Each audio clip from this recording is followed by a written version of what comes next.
با صدا دادن بانگ خطر عملی نمونوی خوانندگان هنگام رخ دادن زمین لرزه آتش گرفتن و به وقوع پیوستن صدمه در مکتب پرزیدنتی شهریسار آغاز گشت. آموزگاران و خوانندگان به گروه‌های نجاتبخش و یاریرسان جدا گشته هنگام سر زدن زمین لرزه چگونه برآوردن آدمان از بیناها، رساندن یاری اولین به ضرردیدگان، خاموش نمودن آتش در بینا و کوچه‌ها و سری وقت خبر رساندن به مقامات‌های دخلدار یک نمایش خوب نشان دادند.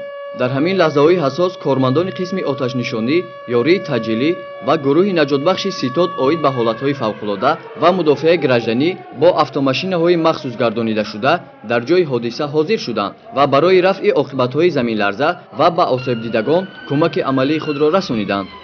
امروز در مؤسسه دولتی تعلیمی مکتب پرزیدنتی شهر ایسور چورابینی روزی مدافع گراجدانی نمونوی برگزار گردید که این در دوم چورابینی نیروهای غیرحربی مؤسسه مکتب تعلیمی مکتب پرزیدنتی در شهر ایسور با سر بلند از عهده وظیفه‌های خود برآمدند.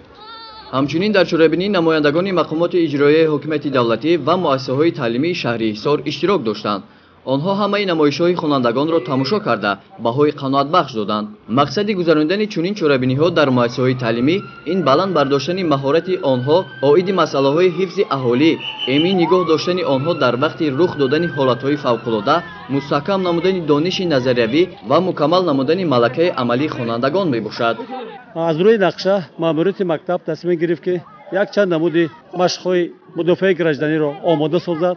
خوانندگان مکتب، کارمندان، آموزگاران از عهده نقشه چورابینی با موافقت برآمدند و فعالیت روز مدافع گراجدانی قناعتبخش در مکتب جانباز گردید.